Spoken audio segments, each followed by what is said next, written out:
በዚህ ዘመን ዘላለም በዚህ ዘመን ቤተ ክርስቲያን ከውጭም ፈተና ባለባት በዚህ ዘመን መጽናናት በምንፈልግበት በዚህ ዘመን ኑሮ በከበደን በዚህ ዘመን ዘልዬ ወንድሜ የኔ መኩሪያ እንድታለቅሱ አይደለም ብታለቅሱም ችግር የለም። እስጢፋኖስ በሞተ ጊዜ ታላቅ ለቅሶ አለቀሱለት ተብሎ በመጽሐፍ ቅዱስ ተመዝግቧል። ግን ወዴት እንደሄደ ስለምናውቅ አድራሻውን ስለምናውቅ አናዝንም። እኛ ከሞት በኋላ ሕይወት አለን፣ ከመቃብር በኋላ ትንሣኤ አለን። ዘላለም ወደ እግዚአብሔር ለመሄድ ነው ያረፈው። ዛሬ ከእግዚአብሔር ጋር መኖር ከጀመረ 5ኛ ቀን ነው። አምላካችን እግዚአብሔር ወንድማችንን ነፍሱን ስለተቀበለልን እናመሰግነዋለን። ነፍሱ ይረፍ አንልም፣ ነፍሱን ተቀበላት አንልም። ሙሉ ጊዜውን ለእግዚአብሔር የሰጠነው ያባከነው ጊዜ የለም። ወገኖቼ ከታሰሩት ሲጠይቅ፣ የተራቡትን ሲያጎርስ፣ የተጠሙትን ሲያጠጣ፣ የተቸገሩትን ሲረዳ ዘላለም ቤታችን ውስጥ አናገኘው። እናቴ ዘላለም ሁሌ እንደናፈቃት ነው። አታገኘውም ዘላለምን። ሁልጊዜ አገልግሎት፣ ሁልጊዜ አገልግሎት፣ ሁልጊዜ አገልግሎት ነው።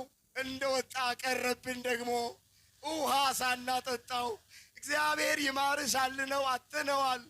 ነገ ይህን ክብር ስናይ፣ ይህን ሽንት ስናይ ደስ ብሎናል።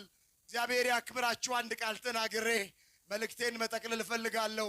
በሀገር አሜሪካ ያላችሁ ካህናት፣ ሊቃውንተ ቤተ ክርስቲያን ከተለያየ ስቴት መጣችሁ ልጃችንን ወንድማችንን በክብር የሸኛችሁልን ያኮራችሁንን እግዚአብሔር ያክብርልን።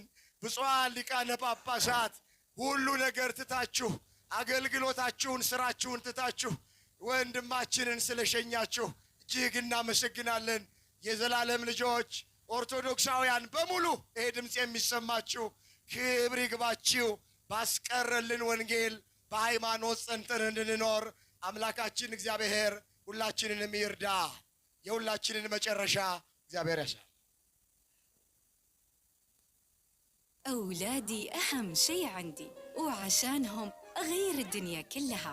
أشوف الأمور بنظرة جديدة، أركز بأدق التفاصيل وأغير للأفضل عشان يكونوا مبسوطين. لكن الأهم أعرف متى لازم أغير المقاس. مع بامبي المطور مو بس نعومة، وكمان حماية للبشرة الحساسة، قدرة امتصاص ومؤشر للبلل. بامبي، العناية الكاملة لراحة طفلك.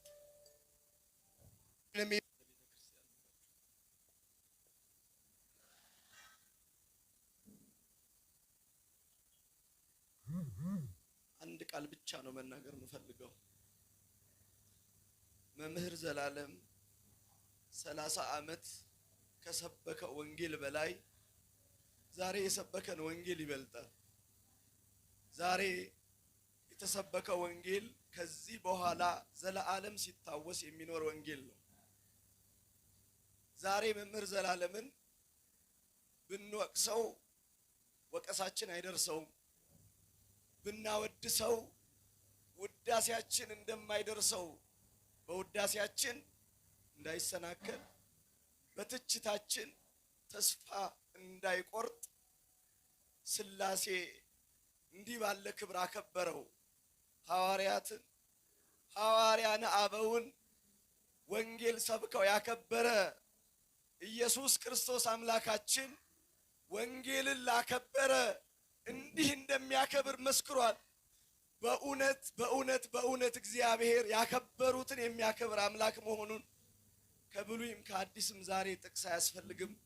መምህር ዘላለም አስተምሮናል። መከበር የሚፈልግ እግዚአብሔርን ያክብር፣ መከበር የሚፈልግ ሃይማኖቱን ያክብር፣ መከበር የሚፈልግ ወንጌልን አክብሮ ለዘላለም ይኖር። ይበቃኛል።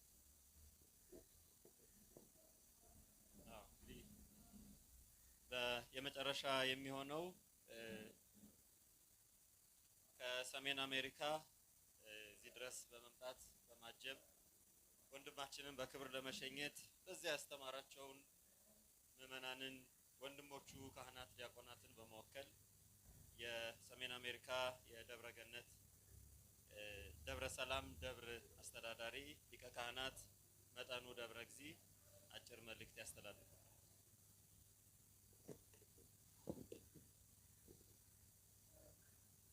ብፁዓን አበው ሊቃነ ጳጳሳት፣ የመንበረ ፓትርያርክ ጠቅላይ ጽሕፈት ቤት የመምሪያ ኃላፊዎች፣ እንዲሁም የአዲስ አበባ ሀገረ ስብከት ስራ አስኪያጅ እና የመምሪያ ኃላፊዎች፣ ሊቃውንተ ቤተ ክርስቲያን፣ በዚህ የተገኛችሁ መምህር ዘላለም ወንድሙን ለመሸኘት የተገኛችሁ በሙሉ በልዑል እግዚአብሔር ስም እንደምን ሰነበታችሁ?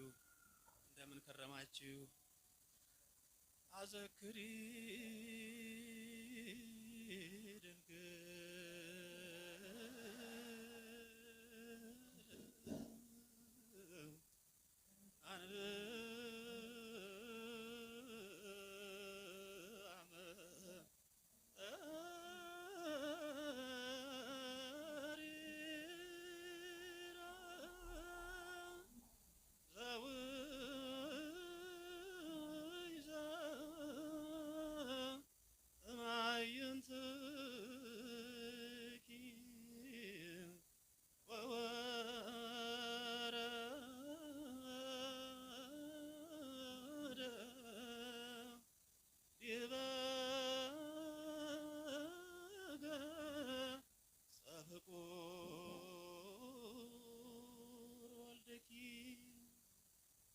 ሁለት ነገር ነው የቆምኩት። አንደኛው ቅድም በሕይወት ታሪኩ ላይ ሲነበብ እንደሰማችሁት እኔም በሰበታ ጌቴሴማኒ ማርያም ገዳም ያደግኩ በዚያው ከዲቁና ጀምሬ ሳገለግል ቆይቼ ዛሬ ወንድማችሁን ለመሸኘት እግዚአብሔር በዛ ቦታ ላይ አሁን ባለሁበት ሀገር አስቀምጦኝ ይህንን እንዳደርግ ስለፈቀደልኝ እግዚአብሔር ስሙ የተመሰገነ ይሁን ብላችሁ እንድታመሰግኑልኝ ነው። ከእንግዲህ ወዲህ በጌታ የሚሞቱ ሙታን ብፁዓን ናቸው፣ ከድካማቸው የሚያርፉ ዘንድ ስራቸውም ይከተላቸዋል። የመምህር ዘላለም ወንድሙ ስመ ጥምቀቱ ወልደ ሰማዕት በሰሜን አሜሪካ በድንገት ማረፉን ተከትሎ በርዕሰ አድባራት ደብረ ሰላም ቅድስት ማርያም ቤተክርስቲያን የተከናወነው ጸሎተ ፍትሐትና አጠቃላይ የሽኝት መርሃ ግብር በኢትዮጵያ ለሚገኙ ወላጅ እናቱና ለመላ ቤተሰብ እና ለተለያዩ ሚዲያዎች ሊገለጹ የሚገቡ ዝርዝር ነጥቦችን ያዝ ነው። በሰሜን አሜሪካ በዋሽንግተን ዲሲ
አድባራትና ገዳማት አስተዳዳሪዎች፣ ካህናትና ሰባኪያነ ወንጌል በተገኙበት ጸሎተ ፍትሐትና መዋሲት የተሰኘው ቅዱስ ያሬድ ኢትዮጵያዊ ምስጋና ተከናውኗል። ከዚህ ቀጥሎ መምህር ዘላለም ወንድሙ ማን ነው? በዚህ ዓለም ሕይወቱ ምን ተግባራትን አከናውኗል? ምንስ አቅዶ ሳይፈጽመው ተጠራ? የሚለውን ሕይወቱን የሚዘክሩ ታሪኮች በቅርብ የሚያውቁት ሊቃነ ጳጳሳትና አገልጋዮች በየተራ ዘግበውለታል። መምህር ዘላለም ወንድሙ የዛሬ 18 ዓመት ገደማ በዋሽንግተን ዲሲ የርዕሰ አድባራት ሰላም ቅድስት ማርያም በወቅቱ የቤተ ክርስቲያኑ አስተዳዳሪ በነበሩት ዶክተር አማረ ካሳዬ አቅራቢነት በባላደራ ቦርድ ተብሎ በሚጠራው በዘመኑ መልካም ፈቃድ አርዋን ቪዛ ወይም ግሪን ካርድ በአሜሪካን ሀገር ለሰራተኞች በሚጠይቅ የመኖሪያ ፈቃድ ተሳክቶለት ሊገባ የቻለ ሲሆን መልካም ስሙን፣ አራያ ክህነቱን፣ የወንጌል ትምህርት አሰጣጡን አጠቃላይ የሚናገር ብቻ ሳይሆን የሚያስተምረውን ሆኖ የሚገኝ ሁሉን በኩል የሚያይ ደከመኝ የማይል ትጉህ ኃላፊነት የሚሰማው ለክርስቶስ በጎች እንባውን የሚያፈስ ሆኖ በመገኘቱ በርካታ ምዕመናን ትምህርቱን ተከታትለው ንስሐ ገብተው ቅዳሴው ቅዱስ ሥጋውን ክቡር ደሙን ለመቀበል በቅተዋል። ዛሬ በርዕሰ አድባራት ደብረ ሰላም ቅድስት ማርያም ቤተክርስቲያን በዕለተ ሰንበት የቆራቢ ብዛት ከ30 እስከ 40 ደቂቃ ይወስዳል። በአበይት በዓላት በሶስት መንበር ተቀድሶ ለ40 ደቂቃ ያህል ይወስዳል። ዛሬ በዚህ ስርዓት ላይ የተገኙ ሊቃነ ጳጳሳትም ሕያው ምስክር ናቸው። ቦታውን ያዩት አሉ። በዚህ መካከላችን አሉ። ከግማሽ በላይ ያሉት ሊቃነ ጳጳሳት የሚያውቁት ነው ማለት ነው። ይሄም የመምህር ዘላለም የወንጌል ፍሬ ነው። መምህር ዘላለም ወንድሙ በሰሜን አሜሪካ ያለው የኑሮ ሁኔታ ለስጋው የተመቸ ቢሆንም በኢትዮጵያ ብዙ መንፈሳዊ ስራ አለኝ፣ እኔን የሚተካ የወንጌል መምህር እልክላችኋለሁ፣ በቻልኩ ጊዜ ደግሞ ከናንተ ምንም ወጪ ሳልጠይቅ እየመጣሁ አገለግላለሁ በማለት ዛሬ የሱን ክብር በመግለጥ ክቡር አስከሬኑ ወደ ሀገር ቤት በክብር እንዲገባ በማስተባበር መርሃ ግብሩን በመምራት የሽኝት ኮሚቴው አባል በመሆን ታላቁን አስተዋጽኦ ያበረከቱት መላከማዊ ተስፋዬ መቆያን ተክቶልን እስከ ሕይወት ዘመኑ ለደብሯ ሰላም እድገት ሲሰራ የኖረ መምህር ወመገስጽ እውነተኛ ወንድማችን ነው። መምህር ዘላለም ወንድሙ አጠቃላይ በሕይወተ ሥጋ በኖረበት ዘመን የብዙዎችን ሕይወት በትምህርት ወንጌል የለወጠ ሁሉን በኩል የሚያይ ለደካሞች የሚያስብ ሀገሩን ኢትዮጵያንና ቅድስት ቤተክርስቲያንን አክብሮ ያስከበረ የወንጌል ገበሬ ብዙ እቅድና ፕላን ነድፎ ለመስራት ባሰበበት አፍላ ዕድሜው በእግዚአብሔር ተጠርቷልና ዛሬ በዚህ የክብር ሽኝት የተገኛችሁ ሁሉ ያቀደውን መልካም ተግባር ለመፈጸም አብራችሁ እንድትሰለፉ መታሰቢያውንም ለተተኪው ትውልድ እንድታቆሙ በእግዚአብሔር ስም ጥሪያችንን እናቀርባለን። በስብሐት ለእግዚአብሔር። መጋቢት 3 ቀን 2018 ዓመተ ምህረት አዲስ አበባ ኢትዮጵያ። ለመላው ቤተሰቡና ለኢትዮጵያውያን እንዲሁም ለኦርቶዶክስ አማኞች በሙሉ መጽናናቱን እግዚአብሔር ያድልልን። እግዚአብሔር ይባርካችሁ። እግዚአብሔር ይስጥልኝ። ሊቀ ካህናትን ቃለ ሕይወት ያሰማልን። የቀሩን እንዳልኳችሁ ሁለት ጉዳዮች ብቻ ናቸው።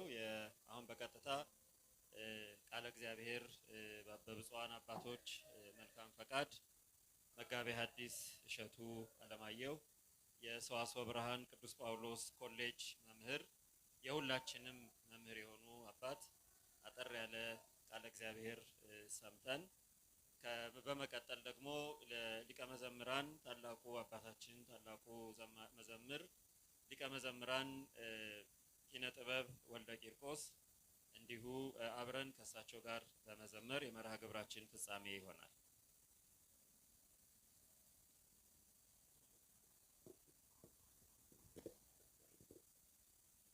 ብፁዓን ሊቃነ ጳጳሳት፣ የአድባራት የገዳማት አስተዳዳሪዎች፣ ሐዘኑ የደረሰበት ወላጅ እናቱ ወልደው ለእኛም ለቤተ ክርስቲያንም ያበረከቱልን ወይዘሮ ትክክል ወርቅ ስማቸውን በትክክል ከጠራው ይቅርታ ጠይቃለሁ።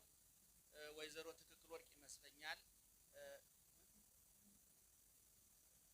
ወይዘሮ ትክክል ወርቅ ገብረ ኢየሱስ ወይዘሮ ትክክል ወርቅ ገብረ ኢየሱስ ወይዘሮ ትክክል ወርቅ ገብረ ኢየሱስ ናቸው። ምክንያቱም ይሄ ሁሉ የእሳቸው ማህፀን ፍሬ ስለሆነ በትክክል መጠራት አለባቸው። የዕለቱ ፓትርያርክ እሳቸው ናቸው። ይህን መርሳት አይገባም። እውነቱን ለመናገር እንዲሁም ከተለያየ ቦታ ጊዜ ጉዳዮቻችሁን ሰርዛችሁ በዚህ ቦታ የተገኛችሁ ወገኖቻችን እንዴት ዋላችሁ?